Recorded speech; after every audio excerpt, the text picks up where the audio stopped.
What is up, everybody? Brewery fans, beer fans, all of our new Reserve Society members, all members in general.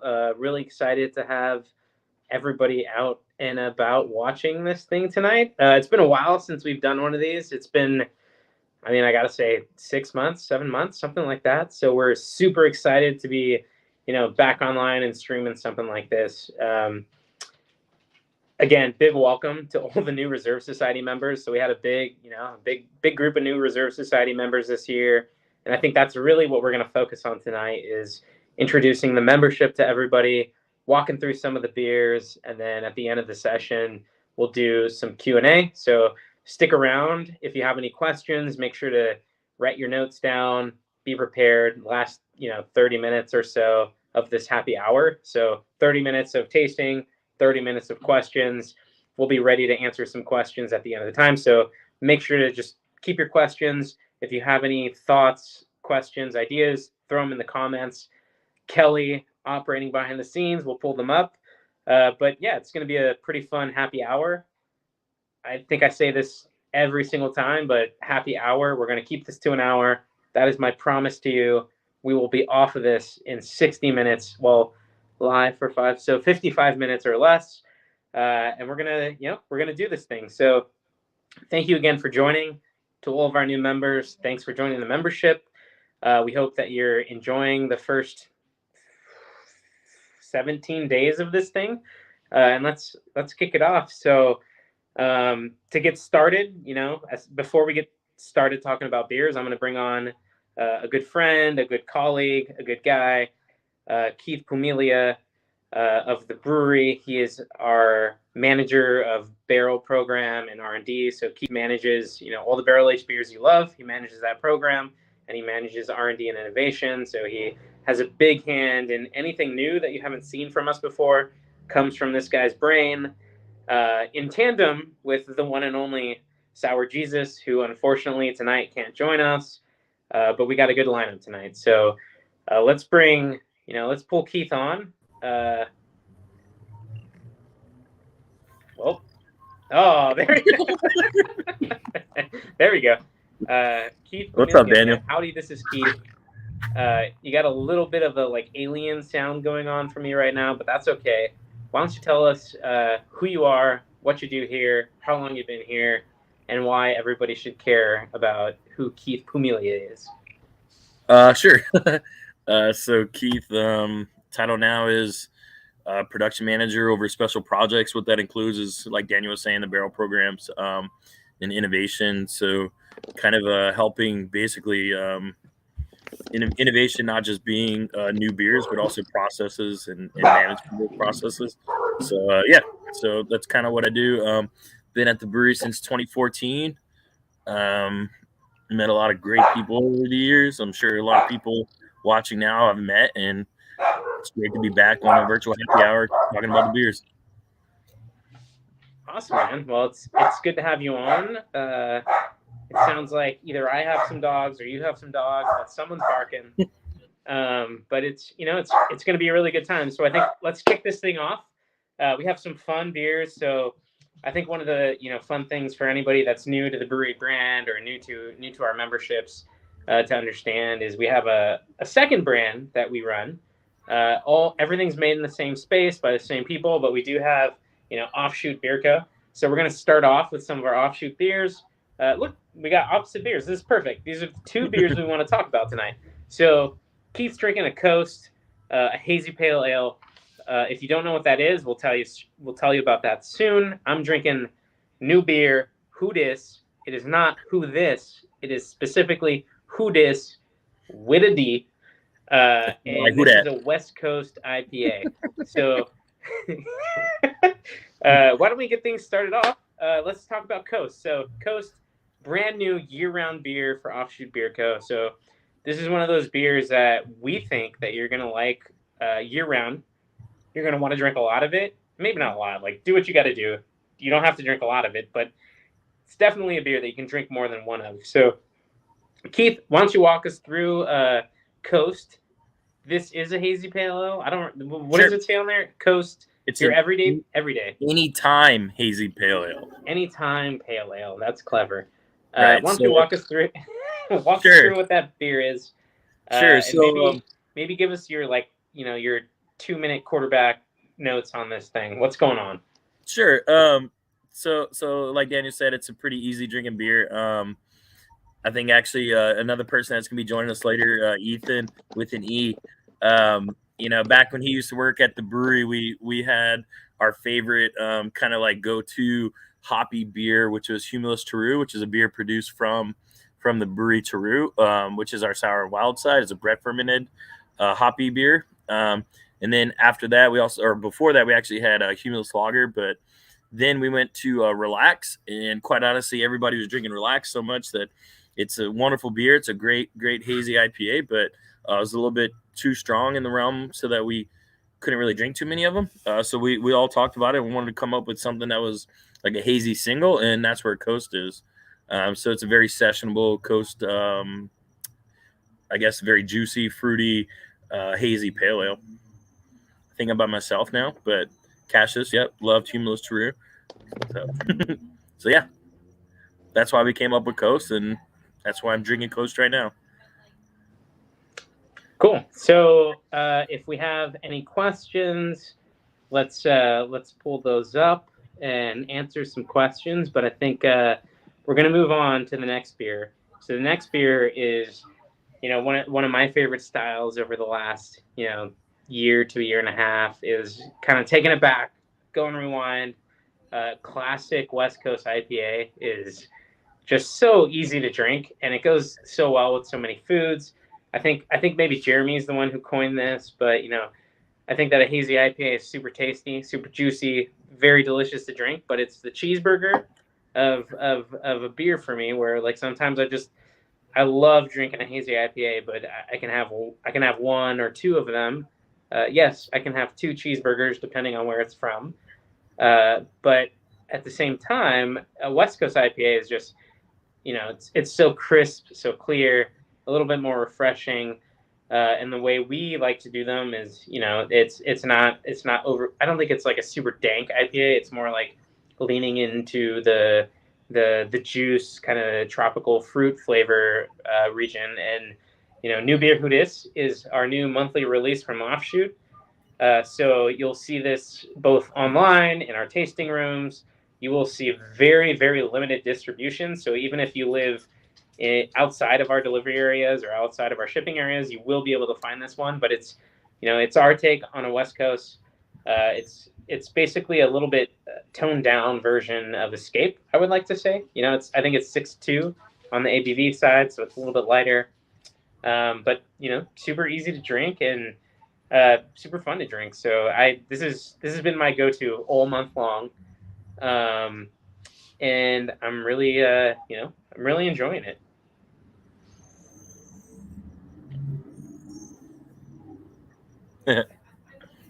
On that note, Keith, can you tell us anything about this beer? Sure. So for us, like we've definitely been doing a lot more IPAs as of offshoot coming into kind of our brand. But one of the things that we haven't really done is a lot of West Coast IPAs. So one of the things that when I moved into this role is we were really looking at playing with different water profiles. So this does introduce a different water profile to our brewing system than we've normally done before. And if if you just think about it, beer is mainly water, and that water plays a big impact on showcasing ingredients. And yeah, so we were able to kind of tweak the water profile for this beer in particular. And that's what's giving it more of the hop aromatics. So, bitterness. It's really nice. Cool. I saw that somebody mentioned, is this from the IBU war days? No, we're not shooting for IBU. I think we always shoot for flavor. And maybe that was a little bit of a jab at us. I said classic style of West Coast. I didn't say this was a classic West Coast IPA. I said that this was a classic style. So we're going after, taking it back to just a traditional West Coast IPA. Maybe a little bit not super hopped, but that's what we're going for. We want you to taste the hops. We want you to taste that character. And I just wanted to address that. But yeah, so I think, both of the offshoot beers this month are in very different directions stylistically, but I think our mindset on them is in the same direction in that they're a little bit, approachable and consumable. A 4-pack is something you can go through, relatively quickly in this space. But yeah, let's. I think offshoot got some love. Let's keep moving. If you are, in our delivery areas, you can order both of these beers online right now. If you're a member, your discount applies on offshoot beers. You can add them to your cart, check out. You cannot add these to your cellar. We take pride in the freshness of our beer pretty significantly, so we won't let you sit in these. You got to check out. You got to get them delivered. And if you are not a member, or if you are a member but you don't live in anywhere where we do deliver, you can go to thebrewery.com/find or offshootbeer.com/find, and you can find these beers conveniently and locally in an area near you. So Well done. that was that was good, huh? That was good. I've been working on that. Okay, let's keep moving. So we talked offshoot, and now for the thousands and thousands of Reserve Society members watching this thing, let's get to some of the beers that you're excited about. So millions. I kind of want to start with a beer that's in the Preservation Society pack, and it's a legacy beer for us. It's something we've made before.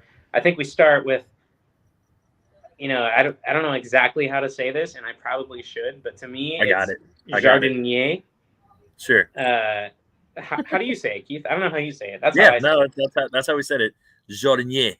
Jardinier. Yeah, right. It's French. Okay. So, Jardinier. The Gardener. Jardinier. The Gardener. Okay. Well, let's agree to disagree or agree to agree. I'm not really sure which. But let's talk about this beer. Again, a lot of these small batch beers come from the small batch system, or come from the mind of this man. Howdy, this is Keith. So let's talk about Jardinier and what this beer is and why we like it. Why do you like it? So, sir, so I kind of alluded to a little bit earlier, where like this is actually a beer that came out, I believe, in 2015 for the first time, and this was kind of one of those beers that the brewers really enjoyed, like going to. At the end of the day, it's a really nice, easy drinking, dry hopped Belgian pale ale. So one thing the brewery it does really well is Belgian style beers, and one thing that we're also pretty good at is blending concepts. And when we blended a concept of dry hopped like West Coast IPAs, blended that with Belgian fermented beers, we wound up with Jardinier. So Jardinier does stand for the gardener. But yeah, so we wanted to do a dry hopped Belgian beer and kind of put that into the market, and we did that 2015, and we I think we're discussing kind of what we're going to be doing for the year, and that was one that we all just really loved. There's a ton of bubblegum characteristics coming through the beer, so it's really fantastic. It's nice.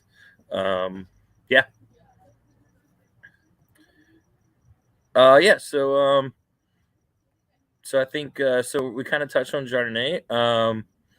Not sure who we have next here coming on here, but I do believe one beer that we're releasing this month. It's not a society beer, but it is a beer that we've kind of reworked as a bakery banana nut muffin. So we did a totally different recipe here, lowered the ABV, but it's pretty interesting. I think we have we'll be pulling on Jake Thompson. I think he said he's tasted this beer hundreds of times already since we released it a couple of days ago.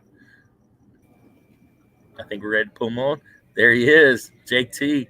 So I think if you can, Jake, maybe you can kind of like introduce yourself and tell people what you got going on. I'm going to go actually run and grab the bakery out of the fridge, but I'll be right back. Sure. So I am Jake, and I help run the societies and fulfillment program with the brewery. So if you guys are ever doing like pickups at our California fulfillment center, scheduling local deliveries, or ever reaching out about any questions or issues that you have with your memberships, you might be talking to me or some other awesome members of the team over there. But yeah, I'm a part of the fulfillment team. And as far as the bakery banana nut muffin, so for those of you who are like members before, or not new members, you guys probably know the bakery series already. It's kind of like one of our lower ABV pastry stouts that we do. We've done a couple of different iterations, awesome flavors. This one's kind of like a new take, I think, on that. We did a bakery banana bread previously that you guys might have had, but this is bakery banana nut muffin. This one's definitely got much more of like a walnut character on the back end, nice banana flavor on the front end, and then we did add a little bit of vanilla as well, so you get like a little bit of a sweet note as well. I think it sits at like 8.1, so it's nice and sessionable for us anyways. Yeah, I think I just had this beer actually last night with Keith at the brewery tasting room. And, we've tasted it out of Bright, and we've tasted it, when it was just treated. And, last night on draft, it was actually drinking pretty incredible. So to me, I think the thing that stuck out the most was kind of that, like, I don't know if you've ever done this. I do this well, I don't do it. My wife does it. But, sometimes we buy bananas and we buy too many, so we can't eat them all. And they start going just like they're overly ripe. Like they're brown, they're gross. And so we'll make like a bread or a muffin out of them. And I think you got like that, like just overly ripe, like perfect in a muffin kind of character on the banana. And yes, 8.1 session. And let's talk about that. So the other thing is, this is a reimagined version of bakery. So, I think typically this pastry stout line has landed in about the 10 to 11% ABV range. And so we turned that down a little bit. I think we turned down a little bit of the sweetness on it. So it's definitely a pastry stout, but it's not, super cloying. It's got a great body, a big backbone to it. But it's the first of a new generation of bakery. And, that with that comes a price change. So these are now 4-packs for $20, $19.99. Another beer that you'll find, across the board at any of our retail partners. You can go to, I think I have to name 3. You can go to a Whole Foods. You can go to Mr. K's in Placentia, and you can go to a Bevmo, and you can find bakery in 4-packs coming up, this month. So again, thebrewery.com/find, that's where you're going to find these. But, I think this is another great example of, let's let Keith talk about this, because this is one of the first bigger projects that, since he took over as running our pilot system, this is one of the first bigger projects that you've worked on to, develop a recipe and develop, a beer that we think people are going to love and make sense for the business. Sure. So like Daniel was saying, this is a pretty different beer from previous. I think luckily we have a good team in the background letting us know that it was 10.2% ABV on the previous bakeries. But yeah, so this is a totally different project, totally different ABVs. So if you're a brewer in the audience or in the crowd, this, you'll kind of be excited about this. But we basically do a double mash, so that means like we don't sparge at all. So basically all of our first runnings go straight into this boil. So do a double mash, pull in basically half the brew kettle volume. And then we boil this for quite a long time. That gives it a lot of those classic like caramelization notes that are hard to get if you don't boil it for a long time. Then we back sweeten it on the cold side of Bright Tank with banana. It's quite a lot of banana per gallon. And then a lot of walnut meal and a lot of vanilla. It's been really exciting. I think for me, this truly tastes like banana nut muffin. And when I say that, it's because like a banana nut muffin doesn't necessarily taste like banana. Like Daniel was saying, this does taste like overripened banana, but that's what happens when you cook and caramelize a banana. So I think this really tastes like a muffin. The basically the second sip, the third sip of this beer really gets more and more interesting as time goes on, and your palate is kind of getting used to drinking this bakery. So yeah. Yeah, I think this is a pretty exciting step for the bakery line. Also, just like real quick, $20 for a 4-pack of pastry stouts, like that's a killer deal. Yeah, I agree. It's crazy. Saw $20 and thought it was a typo. It is exciting. I agree. I think did it that is really for you, exciting. Okay, let's keep moving. I think that the next beer I want to talk about is gonna. So we're gonna get to the big beers. Don't you worry about that, everybody on YouTube. We're gonna get there. But before that, I want to move on to a beer called Pour Me Some More. I think this is actually a really fun beer. And I think that to talk about this beer, I would like to bring on the one and only Ethan with an E, because I always want some more Ethan, and it's very hard to get him on camera. So let's bring him on. I'm gonna grab the beer, but first and foremost, wow, dude, Christmas tree is still up. It's like the 17th. I'm a little disappointed in you, dude. No, it goes to the end of the third week here in the Adams household. Okay. Ethan with an E. By order of the financier. Trees alive in Southern California. The humidity's too low. They just die immediately. So I'm kind of jealous that you can keep your tree up. Yeah, I would start my house would be on fire from my heat being next to my it's like 80 degrees today. Well, let's do this thing. So, I think we're going to talk about Pour Me Some More. This is our monthly pastry stout release. This is one of the fun beers we get to make again off of. I feel like I keep saying this, but off of the pilot system. This is where these beers are born. This is, small batch. We're going to see only online, a very teensy bit of distro. But again, member discounts apply to these beers.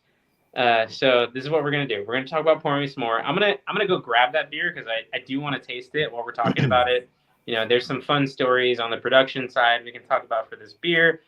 But I think to get started, I just want to hear Ethan's thoughts on the pastry stout movement and, where he sees it going. Because, Ethan's many of you might not know this, but he's production background with the brewery. So he might be the general manager of the brewery right now. But this guy makes beers. So Ethan, tell everybody who you are. Tell them what you do. Tell them why they should care about who you are. That's a lot of pressure on that question, but still do it. And I'm gonna go grab a can of this beer. But Kelly, please take me off. Go get that beer. Go get that beer. I don't want people to see me walking away. It's a little. Yeah. Hey, what's up, everybody? So Ethan here, part of the small and mighty team that is here in DC.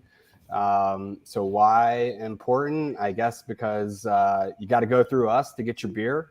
If you live in any one of our shipping states on the east side of the U.S.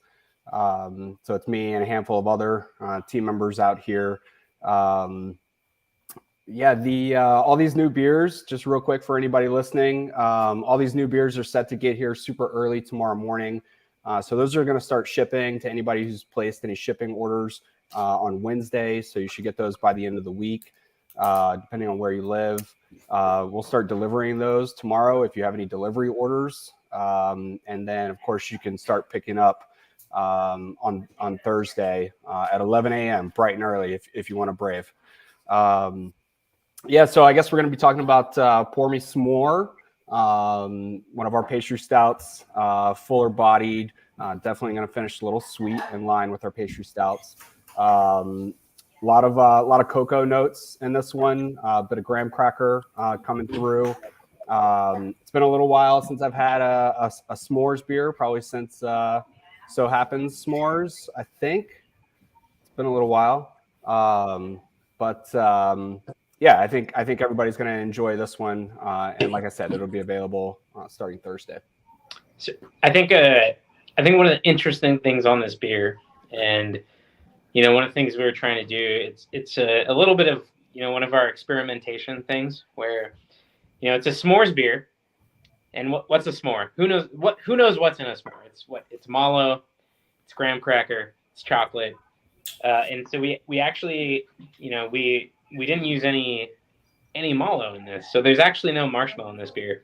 And what we were trying to do was, So vanilla can actually have, if you use enough vanilla, you can impart the flavor of marshmallow. Like from a big Tahitian vanilla bean bomb, you can taste the marshmallow. So we tried to play and see if we could make a s'mores beer without any mallow, and this is kind of what came out. So I thought it was pretty interesting to kind of play with that space where we don't have to use a marshmallow to get marshmallow flavor because we know how to get marshmallow flavor from another adjunct. So that's kind of what this beer is. But at the end of the day, it's also just a simple beer. It's a pastry stout. We're trying to make a s'more, and that's what it is. I mean, like a lot of the things that we make out here, I think we go conceptual sometimes, and I think nailed it. It's also kind of like if you're a kid making a s'more too, where you put 2 chocolate stacks on it. Like maybe you went a little light on the graham cracker. It's like 1 piece of graham cracker, 2 pieces of chocolate, 1 mallow, roasted up, done. But that's kind of what I'm getting out of it. But yeah, that's my thoughts. This is Keith. Looks like he has some thoughts too. He's making a face. Yeah, no, I agree. I was just kind of curious what the fuck's going on with the YouTube comments. It feels like we're getting like spammed or something. like what is that? Like vun.rent and vor.no. I don't know. Anyway, I don't want to focus on that too much, but yeah, I agree with you.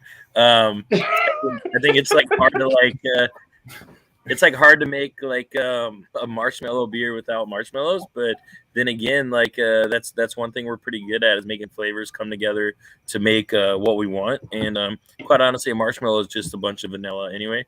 So yeah, I agree. Cool.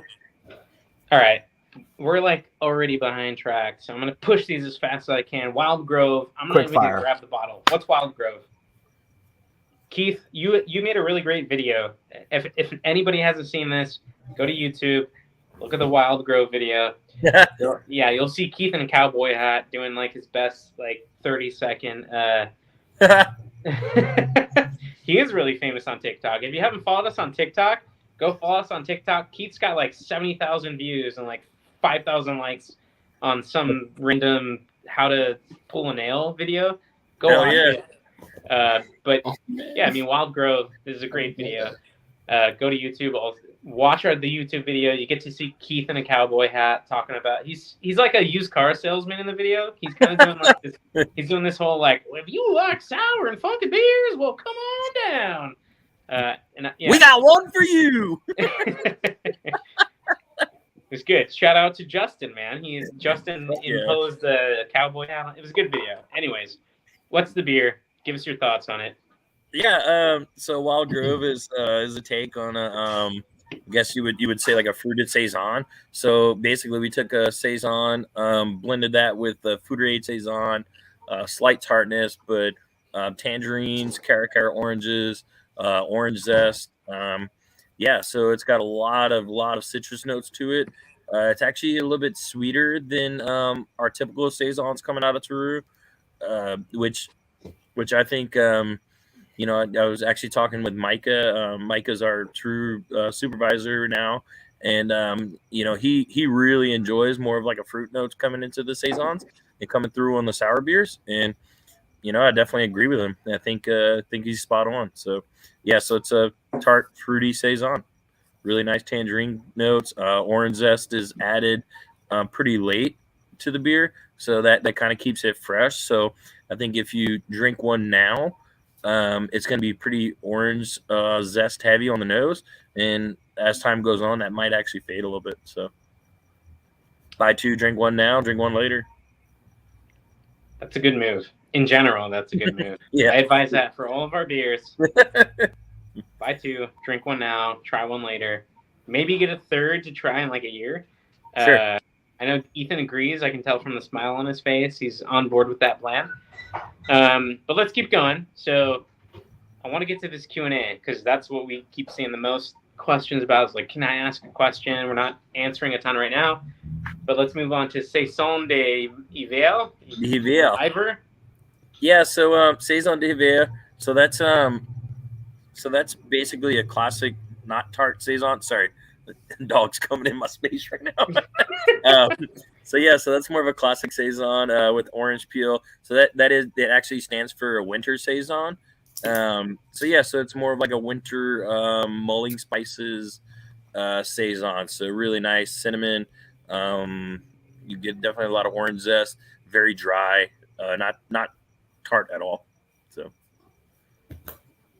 I like that. It sounds delightful. Jake, Yes. this is what I want to hear. I want your answer on this, dude. It's winter. Maybe there's a little snow. Maybe there's not. You got a bottle of Saison d'Hiver, and you can go anywhere in the world you want, but you have to pop it and you have to eat it with, the perfect pairing for the situation. Where are you going, and what are you eating with this beer? Well, if we're doing winter, then I'm going to like the Swiss Alps. Swiss Alps. Okay. And wait, what is the beer treated with again? What am I? It's like an orange spice. It's orange zest. There we go. Zoom in. Enhance. I'm trying to read it.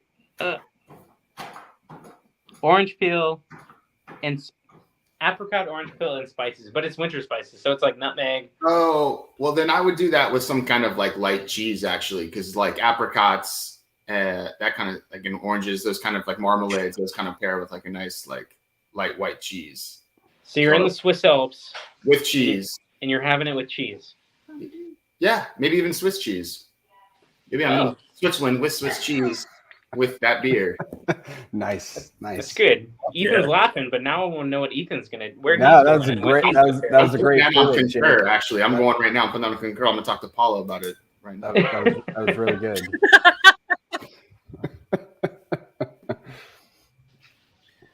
Okay, if I was going to have that, where would I go? Let's see. We've just been hammered with snow out here for the last week or so. So I'm going to take my winter Saison and I'm going to the beach. All you guys with the 70-degree weather and the beach right down the street. Nah. We'll go to the islands. We're going to drink something wintry, spicy. I'm going to go out on a limb. We're going to Jamaica, and we're going to have some jerk chicken. Fuck yeah. I think that orange would actually go well with some of that jerk chicken spice. Cut through it a little bit too, right? Bring it down. I like that. I could be wrong, but that's where I'm going. I am definitely into that. Okay, so I feel like I'm rushing, but I'm kind of rushing because I want to get to what people want. Like, let's give the people what they want. So let's move on. What was that? Randy's got questions. Oh, what's Randy got to say? Pull it up. I can't see it. No, I'm just saying he's definitely wants. Yeah. Oh, exactly. Yeah. Okay. Can you? Just saying, there's fucking questions here. Okay, that's what I was saying. Okay, well let's fucking get there. Okay, we're getting. Sorry, pardon my French. Getting a little excited. Let's talk about it. So let's move on to the two big beers this month. I think we'll talk about both. I know we're focusing on Reserve Society members, but we have a few hoarders watching this, and I do want to talk about American Elk also. But let's talk about Black Tuesday Scotch Barrel Aged. I think that I have to go grab the bottle, so I'm going to go grab this one. And so while I'm doing that, I think Keith needs to grab it too. While we're doing that, Jake, Ethan, I want to hear your favorite Black Tuesday memories. What is the moment of Black Tuesday drinking that sticks out in your mind, and you're just like, wow, yeah, that's. I'm gonna remember Black Tuesday. I think that's an ironic question to ask because usually when Black Tuesday's in play, memories aren't. So I mean. That is a dog. I like where you're going with that, but I also feel like you guys are tasteful guys. Like, you have memories of these things. Let's talk about them. Dogs are welcome. But I actually want to start with Ethan because I feel like he thought I was going to start with Jake, so he thought he had some time to think about this, and now he's just got to do it on the spot. So that's okay. Ethan, so talk about the bus trip. Mine is Black Tuesday memory. The bus trip. Pull me off the screen. One of the guys, Daniel or Keith, mentioned that I used to be in production, and I did way back not too far back, 2015, 2016. Way back. And one of the early brews that I was tasked with on the original 15 barrel brew house was Black Tuesday. We brew that throughout the year, so it's not too uncommon that comes up. And that's a really big mash. There's a ton of grain in that beer to get to the starting gravity. And I filled that mash tun with so much grain and so much water. And it was like my third beer that I had ever brewed professionally. And that water just kept creeping up. I wish I had a picture. We'll get this posted sometime here in the future. But I mean, that water came within a couple millimeters of that manway and was just ready to spill over and recreate Patrick Rue's Black Tuesday story all over again. So that's probably one of the things that sticks out the most. That and then some of the antics at the DC party, the Black Tuesday party. So it's always a good time. So, Jake, what you got? Dude, I mean, you just stole mine right there for sure. I say like my best memories are definitely the 2018 and 2019 parties in DC. Just makes me think of like all the fun but crazy times that we did, like that we had in DC. Because those were some of the craziest times doing those parties. Because I think like out in California, I mean, it's crazy in California, but there's so many people that work it. But in DC, we only have like what? I mean, how many people do you have that work in DC right now? Like 4 or 5 people? I mean, right now it's 2 full-timers and 3 part-timers on the team. So yeah, so trying to do like a whole event, like and like plan it and get everything there and get it ready and then do the whole thing. It's pretty crazy with just that small team, but it's fun. It was fun. So yeah, for sure. Those events. I got a 2011 bottle sitting in my fridge. I mean, I'm going to crack it at some point, but waiting for the right time. Nice. I think for people too, like first chiming in, if like you're new to the society, so Black Tuesday is one of our like, you know, it's kind of one of our special beers here at the brewery. It quite honestly, it takes a lot of effort to make.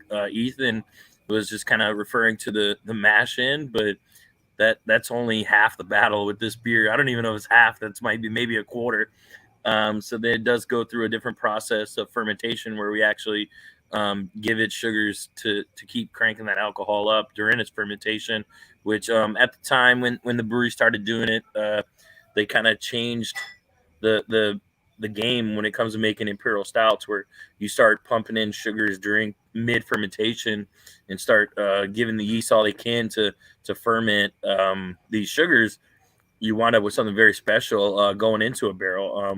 I think we've done it maybe once where we actually tasted, we gave out at the Black Tuesday party. It was an unbarrel aged Black Tuesday, and quite honestly, it's almost unpalatable. It's very harsh. It's very, very high in alcohol. The barrel character. So then we put it in barrels, and that barrel character actually mellows it out, smooths it out, and makes it what it is, you know, for to consume. So I think we did have some questions on the Scotch. But yeah, so I mean, basically, this is Black Tuesday. There's nothing different to the base beer. We put it. Was it the same Black Tuesday? Same that was in the BT box. It's kind of hard to explain. It's the same idea and concept. It's not the same exact batches. So yes and no. But yeah, so basically we put it in these Scotch barrels, and that all those Scotch notes you're getting, all that smokiness is coming straight from those barrels. So before we get into Scotch, I do want to bring on somebody else. So if you know the brewery, you probably know this person. If you don't, then this is a person that you might want to meet. And I'm going to bring her on at some point, but not right now, because I just got an SOS that not time. So yeah, let's talk about Scotch. Like I said, let's talk about Scotch Black Tuesday. So I think you know, one of the interesting things that Keith was pointing out was we have done a few iterations of Scotch Black Tuesday. You know, we've used the Islay. We've had some super peaty versions of this beer. And it's all about the barrel and the blend, right? So I think that one of the things that's really interesting about Black Tuesday is the way that it lends itself to barrels. So, it's a beer that's a really good canvas for barrels. So, it's some beers are too big for the barrels you put them in, and you don't get a ton of barrel. This is a beer that you put it in, and it picks up the expression of the barrel pretty easily and pretty clearly. So I think, to me, I mean, I've tried the last 3 iterations, so we've done it before, and we've even gone so far as what was the Scotch beer we made? We actually used Glenwort, right? Like, so it's in the vein of that, but I think we actually used like smoked malts, so it was super peaty. This isn't that. This is very subtle. I think it's a good cigar beer. And speaking of that, we're having a cigar event 1:30 at the brewery tasting room. We're gonna have some tickets up soon where we'll pair some beers with some cigars. But before we really get into this beer, I would like to bring on the one and only Erica Choi. Come on, introduce yourself. Bring her on. Everyone knows her. If you know the brewery, you know Erica. If you don't, then you're missing out. Erica Choi, thanks for coming on. I mean, like everybody that we bring on for the first time, introduce yourself. Who are you? What do you do here? And then I kind of want to hear, your first brewery experience. What was your first experience or like time interacting with the brewery, even if it wasn't as an employee or if it was? Like, how do you feel about the brewery? And yeah, let's talk about you. This is about you. This is Erica's day.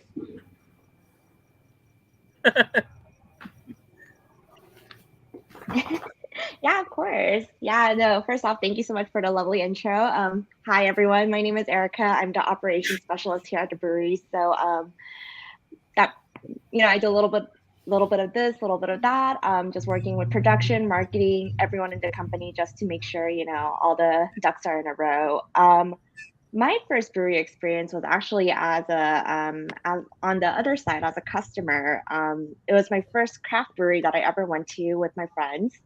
I, used to work right down the street, and after work would always stop by with my coworkers for happy hour. And I think my very first brewery beer was actually Tradewinds, which still remains one of my favorites till this day.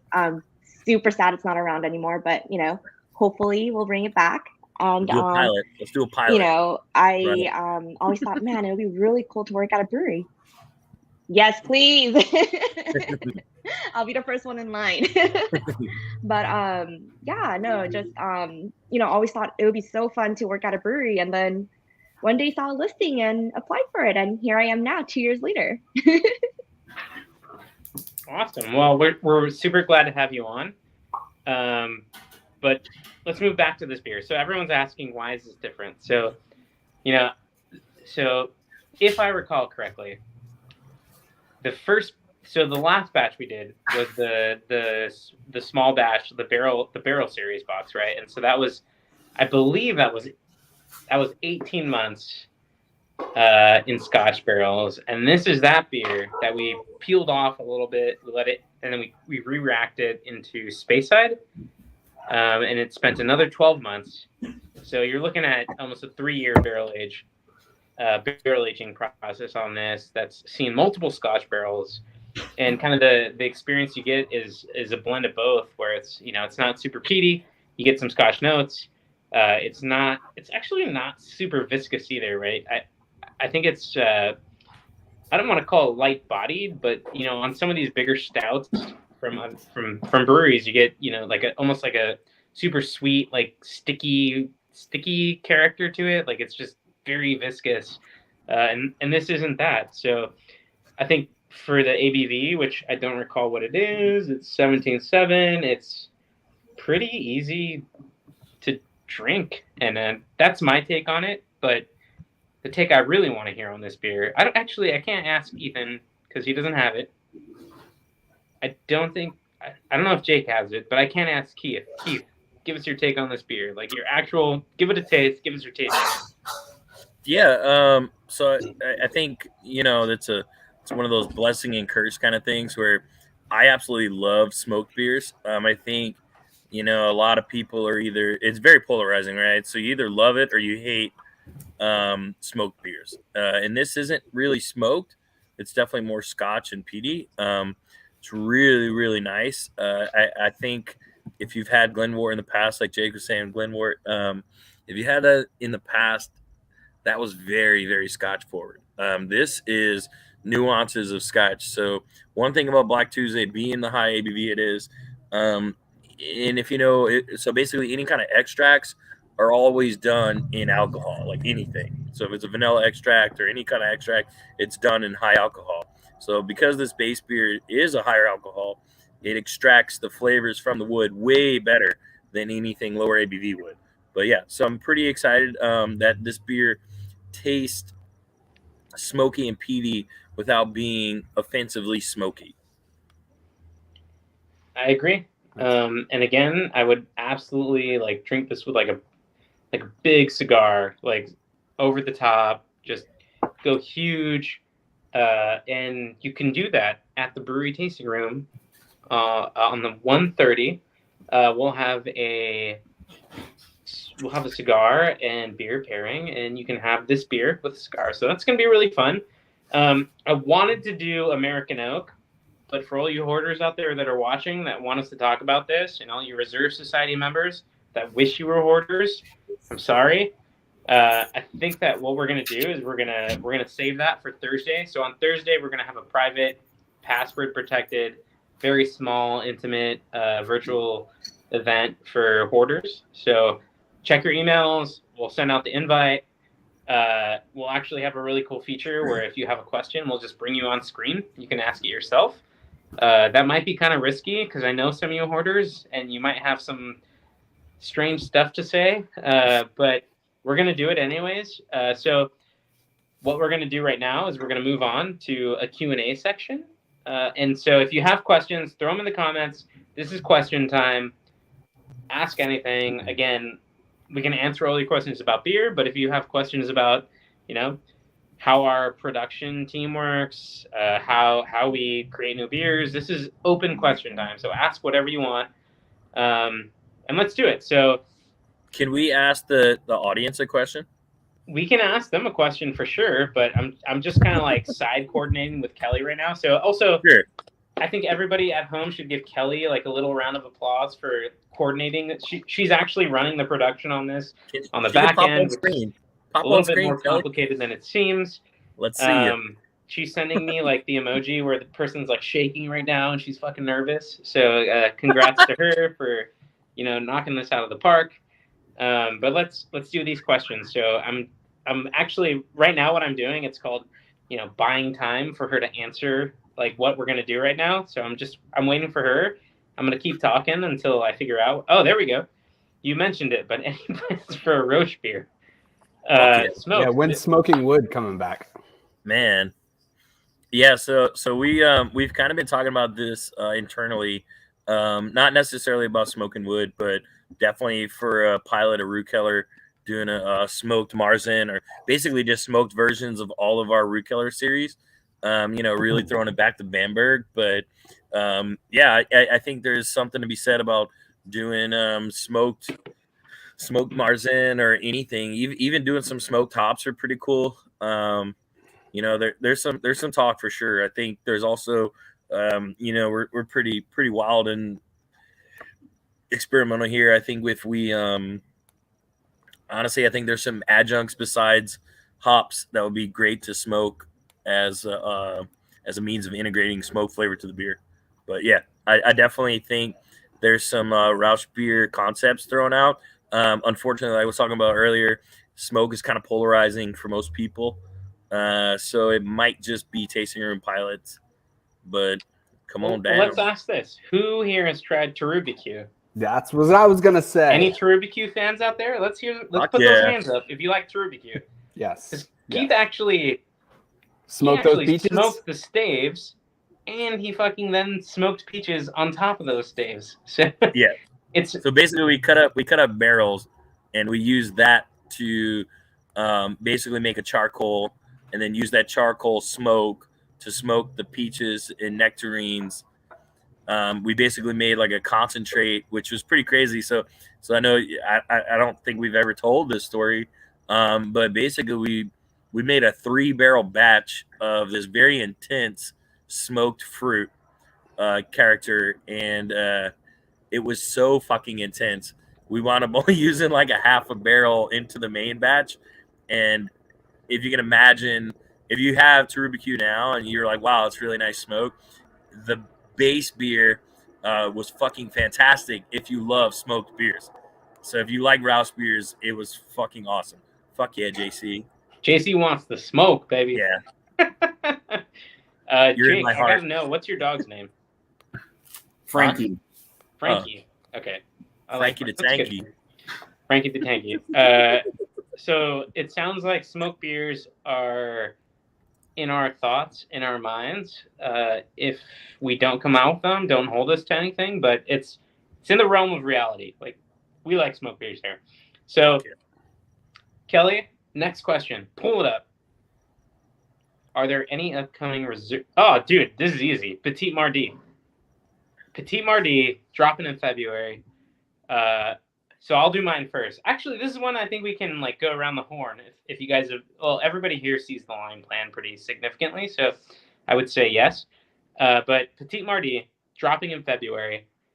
This is a beer that's basically the follow-up to Portified Black Tuesday. So it's kind of inspired by the dessert wine space where it's like a fortified wine. It's grape forward, but also very sweet.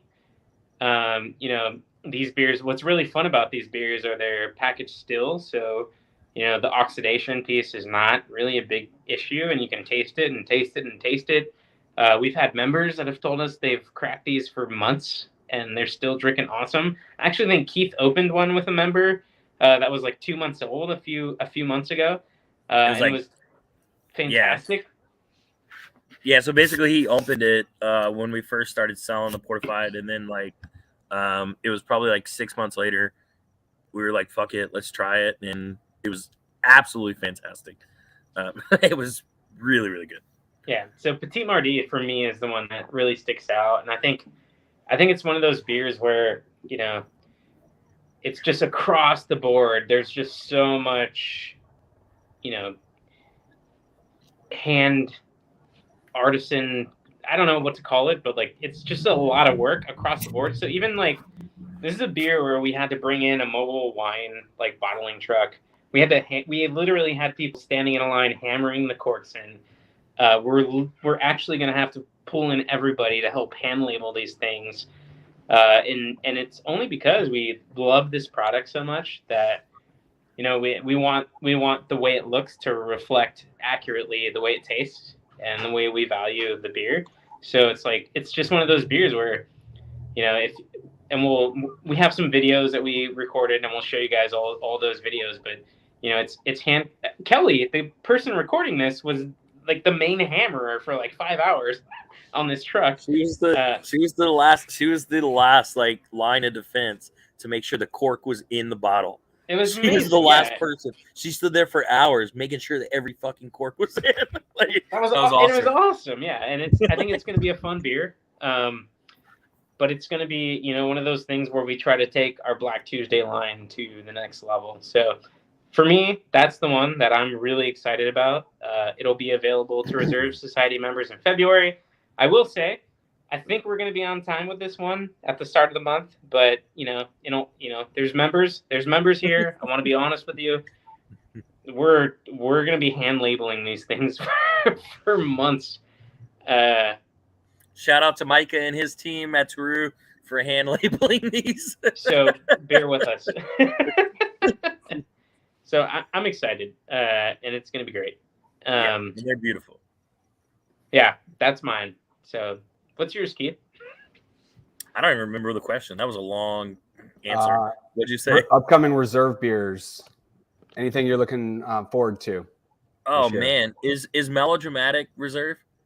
Melodramatic's reserve. Fuck yeah. Melodramatic is something I'm looking forward to. We released a BT version of it for the BT party. I forget exactly what we called it, But Melodramatic is basically so happens it's Tuesday with coconut, marshmallow, and vanilla. Yes, that one was I good. fucking love coconut, and I love vanilla and marshmallow. And yeah, I'm really excited about that. That's what I'm looking forward to. And that should be, I think, releasing February. I think it's So- also a February beer. So Fuck yeah. we stacked the front year heavy. So make sure to fucking check your emails.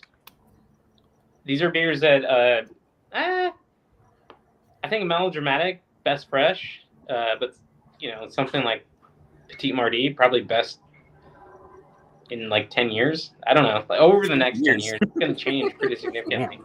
But It's a seller. Erica follows our line plan really closely. What are you excited about? Yeah, Erica, Eric. So to put Erica into Well, context, I'm ready. I'm ready. We make 150 beers a year. Erica manages all of that process. So I don't know how she does it, but thank you for Erica. Cheers! Actually, everybody raise a fucking beer to Erica helping us with this process. Like, it's pretty. It's intense. something I don't want to do. Thank you for constantly saving my life, Erica. But Ethan sounds like he's ready, so we'll go Yeah, Ethan so first. While I Erica think thinks about what she wants to do. too. No. I think Humulus Ruse Okay, sounds on the sour side.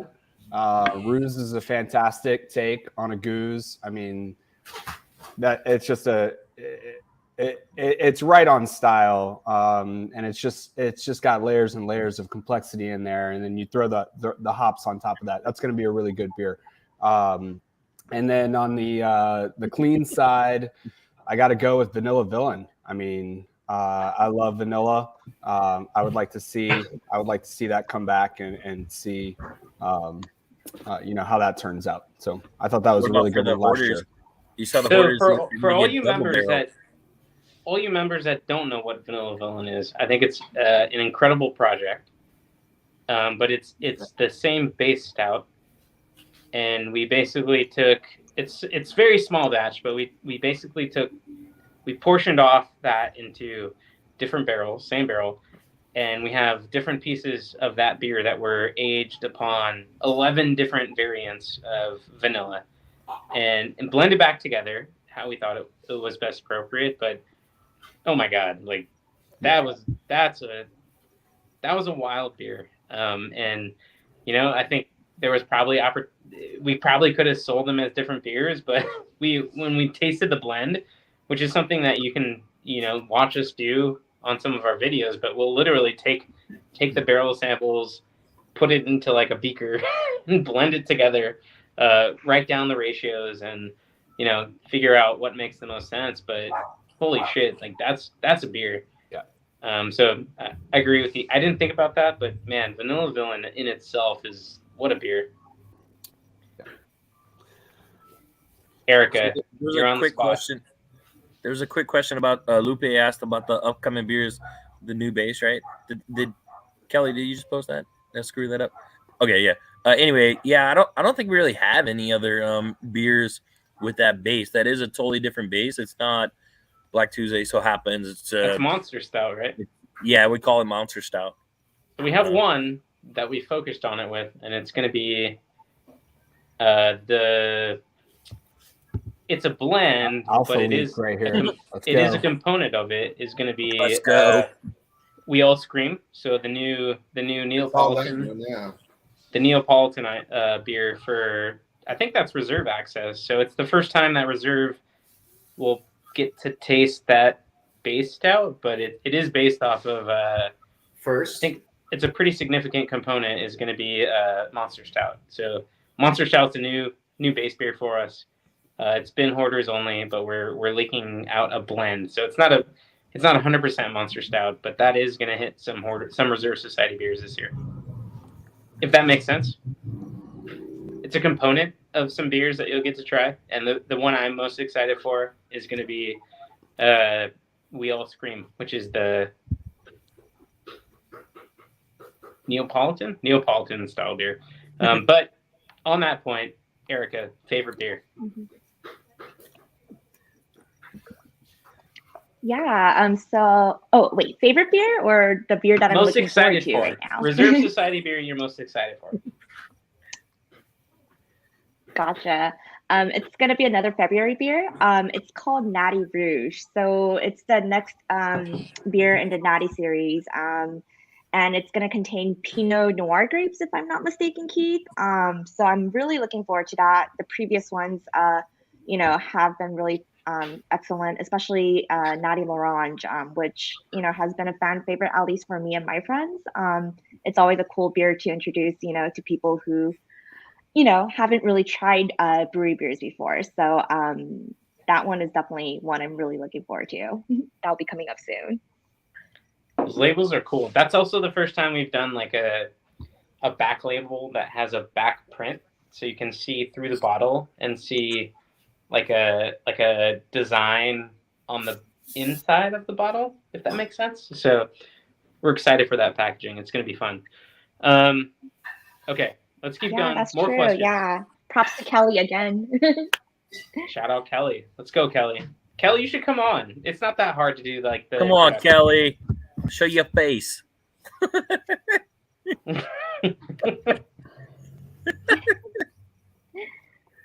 I know that you have discussed pastry stouts, but do you have any plans for big, bold, coffee, roasty, more old school imperial stout type? So Just did Mocha Wednesday. Go ahead. Someone was talking. Do it. Jake's got No, it. I was just saying we just did Mocha Wednesday. I mean, I don't know if that's going to be popping up in archive sales throughout the course of 2022, but whatever's left of that beer, I'm sure, if that's something you're looking for, that's Mocha Wednesday checks a lot of those boxes right there. I think in general, yeah, I think that's a good question. I think that's a good beer.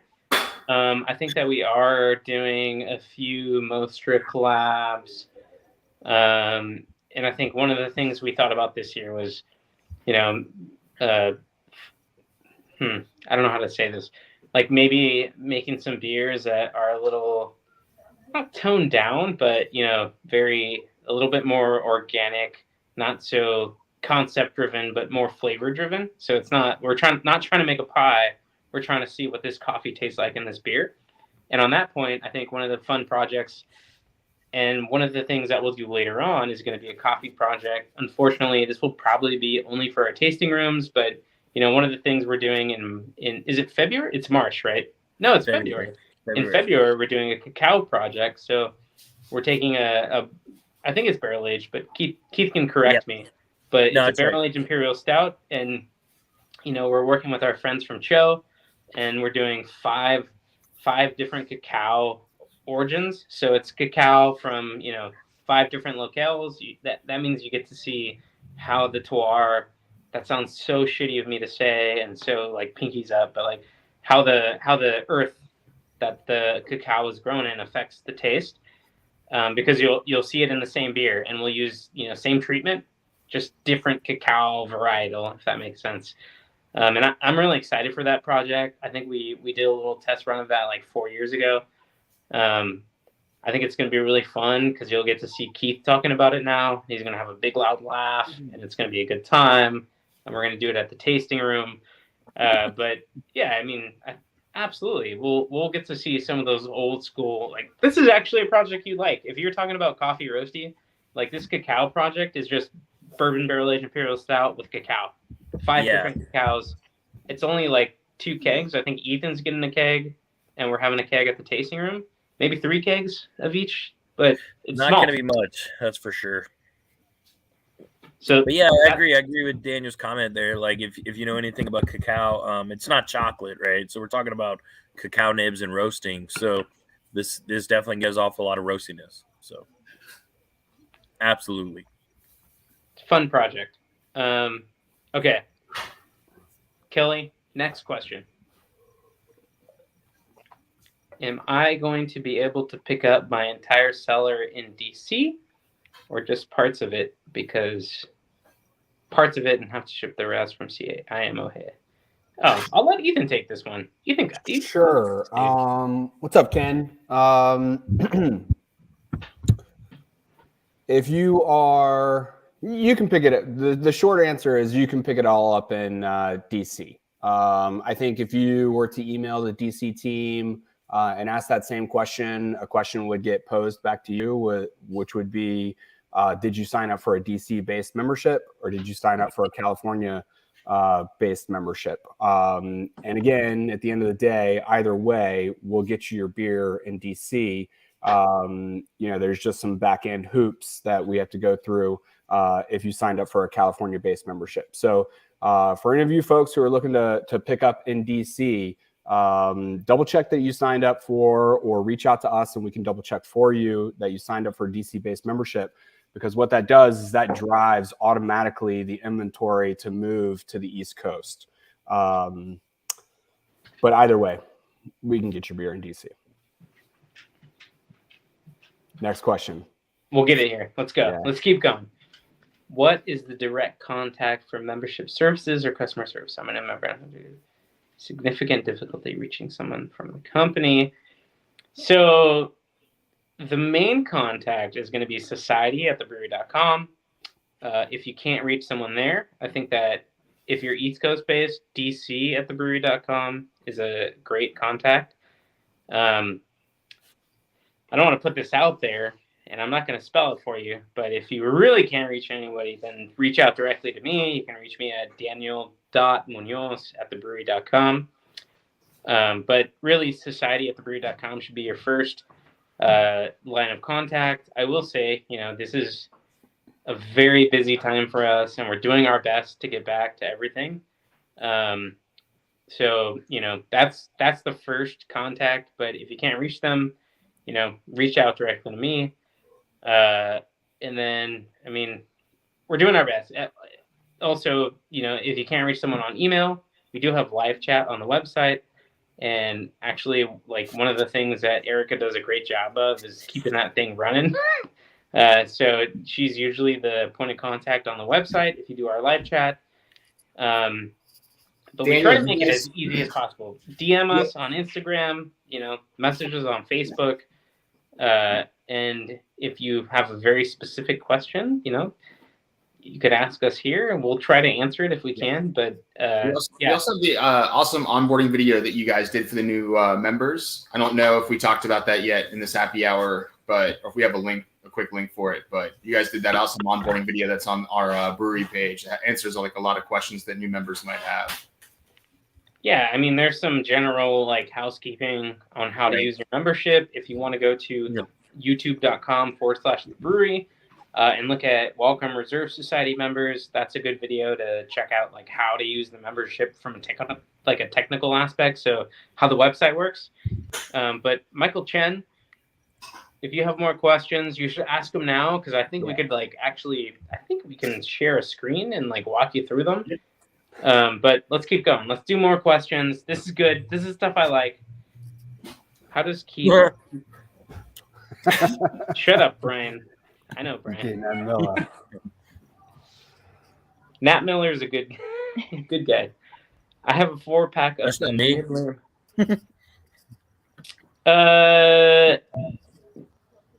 Is that Rachel? Rachel, are you East Coast or West Coast based? Either way, it means that we don't have product to fulfill just yet, but I would say reach out to the society email or reach out on live chat and we'll figure that out. But basically, we either don't have product or we don't have the volume. We can't fulfill it right now. You can absolutely, if you want a beer right now, we're 100% willing to give you a credit. So if something's unfulfillable that you bought and it's not fulfillable right now, we'll give you a credit. Definitely just reach out to the email. We can take care of that for sure.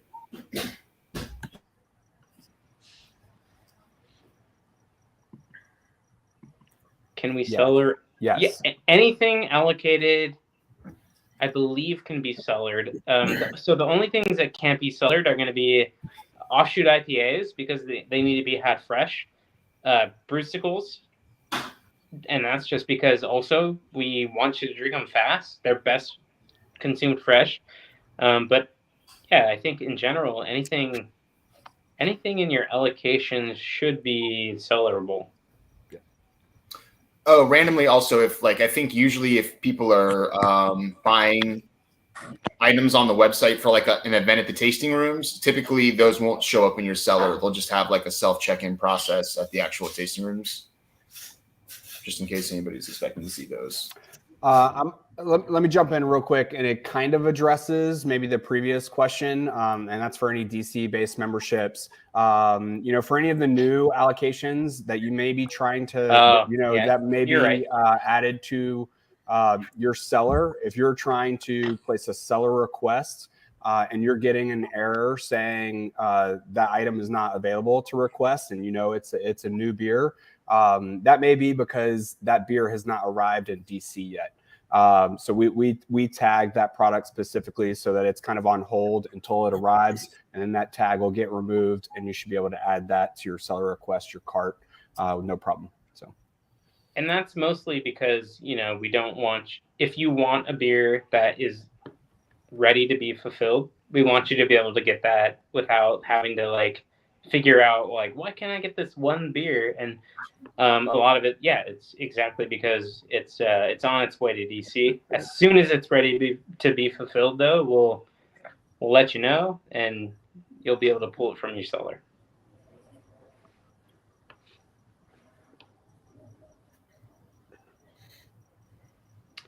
Yeah, we can do it live. If you want to just tell us what your email address is. So towards the end of the memberships, we kind of switched to let us know after the fact because people were finding it confusing. But yeah, just reach out to us. And maybe I can walk this through because this is actually a thing I think that people find really confusing. So the Reserve Society membership, regardless of what you choose, comes with 12 beers. Your $300 gets you the 12 beers. But you get to decide what style of beer you like. So if you like funky, wild, sour beers, we can do Teru only, and you'll only get wild beers. If you don't like those, and if you just like big, bold beers, so I hate limiting it to a specific selection, but typically you're going to get stouts, old ales, wheat wines, barley wines, anything that's not tart or funky. Then you would choose the brewery only. And then if you want a little bit of both, which I highly recommend because I think some of our best beers last year were actually some of our wild beers. What was it? All of them. Framaheim was probably the best beer we made all year last year. So that's my recommendation. But no, if you just reach out to our membership team at society@thebrewery.com, reach out on the live chat. I threw my email out there before. I would prefer you didn't do that first, but if you want to, go ahead. And yeah, we can figure it out. And you can also go to our membership page, which I believe is thebrewery.com/reserve 2022. And that will tell you every single beer that you get included with your membership based on your preference. So if you want brewery only, it'll tell you Old 12 beers, Teru only, Old 12 beers. And it's basically you get an included beer every month. So one beer per month. I apologize that you didn't see it, but reach out to us. We'll figure it out. Oh. Yes. Well, now I feel like an ass. I would say just reach out to Thanks us. a lot, Ken. Either at DC at the brewery or at Society, and whichever one you're at, and you want to switch, we can make that switch, no problem. Just reach. You're out also on my list, Ken. I don't like that. Just email Jake. That's all you need. I went off for Just email 15 minutes. Done. Jake. Answer, Jake. He's got all the answers. Last call for any fulfillment or society related questions. We're going to start talking about some beers again. March. So we've had huge improvements. I don't know if you guys know this, but the supply chain for glassware and for every commodity has been pretty shitty. Everything. It's been pretty shitty. So I'm not making excuses. I know the glasses were late, and that's my fault. Blame me. Don't blame any of these. Blame me. But this year, we're told March, they're coming. We'll put them in your cellars. It's been rough, but like just to get a glass made has been insane. But I actually think they're really great. So they're kind of like these little whiskey glasses. They have like the branding's cool. Going to be gold and silver. It's going to be awesome. Any 2021 members in here, though, if you haven't yet, your glassware should be in your cellar, so it's available to request and to pick up and fulfill. So, thank you, Jose. That was a good question.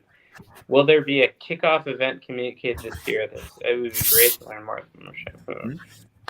I've had many confusing things regarding accounts. So there won't be, and that's mostly because, I mean, we're actually moving backward on restrictions and what we're allowed to do. So, we wanted to have an in-person event, and we think those are the best.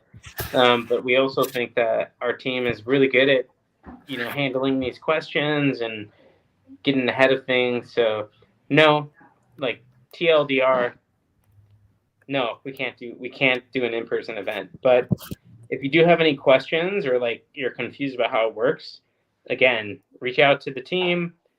I mean, reach out to my personal email. I'll respond to it personally. I think that, it sucks because I think the events are some of the more exciting things that we get to do. Like, I don't know if any of you have, so maybe you haven't. Probably none of you have because this is like a hoarders thing, but we used to do a supper club 4 years ago. That was really fun. But we're trying to do better. So Michael, if you have any questions, I think this is what we're trying to do to answer them. So if you have them, like, ask them right now and I'll answer them in real time. Like, let's check that off. Let's just get it done.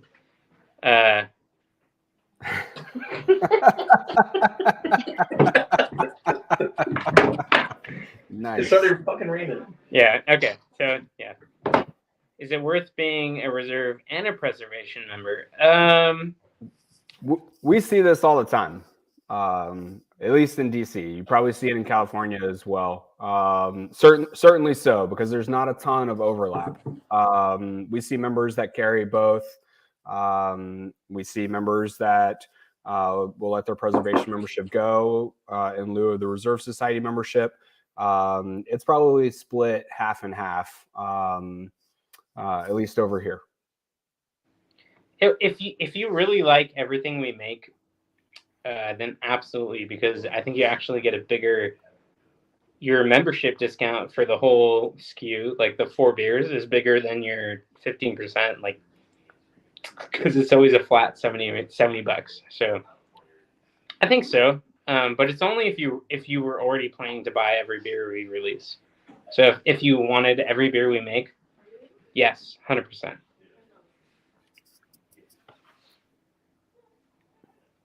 Is there something specific to go to? Yeah. So there's nothing specific, but I will say this. I think that, I think one of the things that we care the most about is, like, we have this, like, unofficial, like, don't be an asshole rule, which I think is one of the biggest rules for us, where it's like, honestly, like, it's not like our membership tier is not based on spend. I mean, there is an aspect to that. Like, do you want the beers? But, like, I mean, we ask everybody across the business, like, do you have any recommendations? And do you have any, don't fucking make this person a hoarder? So I think it's mostly, for us, it's just kind of like, is this person an evangelist? Like, is this a person who likes our product and wants other people to buy our product? I think that's the biggest piece to me. But we don't have like a formula for it. Absolutely not. And I think that's good, because that means we can constantly change. And if you're a hoarder, doesn't mean you're always going to be a hoarder. And I think that's good, because I think that, we want fans and supporters in. And although, like, how much beer you buy is important to us, it's not the It's not the line that we draw in the sand, if that makes sense. How long is it okay to move? Yeah, sure. Rachel, I feel like I know you. I can't see your face, but I feel like I've seen you around before. I mean, the big beers, I mean, we recommend up to 10 years. So give it a decade. Try it again. And you know what's really fun is give it 2 years, give it 4 years, give it 6 years, and you can talk to your friends about how like it evolved over the years. Because we do that all the time because we run sensory on 10-year-old beers, and I think that's the move. Is you got to try it. Like taste is a bit subjective. It's not objective. So you might like it better 3 years in, and I might like it better 7 years in. But safe to drink and recommended to drink up to 10 years. How do you gather feedback from the Black Tuesday pilot program? That BT Megafire was amazing. Who's Baba Booey? That's fucking Keith. I know that's Keith. Baba Booey's Keith, right? That's his pilot. I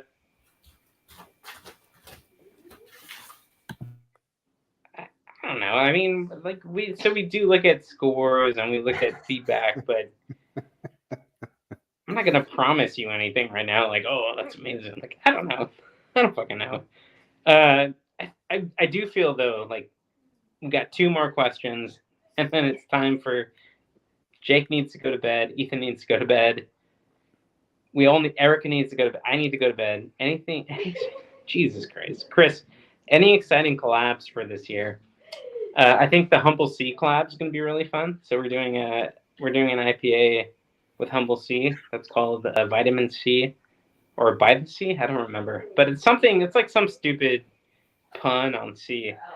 But that one's going to be fun. Would you say that Abuelitas you say that's still a collab with Trejos, right? Yeah, so we're gonna barrel age the Abuelitas from Trejos, which is a collab. I think that we're gonna do. I hear my voice repeating from. We're also gonna do. So we're gonna do Abuelitas. We're gonna do that. We're looking at. Oh, actually, this is fucking most obvious one. I'm going up to Buellton tomorrow. We're gonna do 3 collaborations with Firestone Walker. So we're doing 2 wild beers and one clean beer. And Firestone's gonna do 3 beers for their membership. We're doing 3 for ours. That one should be really fun. Thanks, Chris. Good question.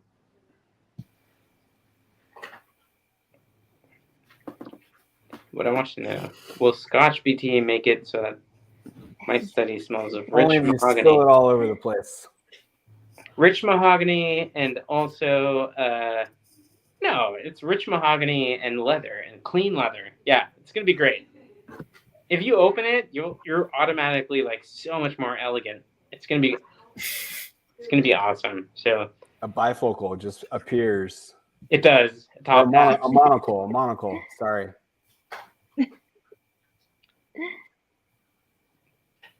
Is that it, Kelly? Is that excited for my life?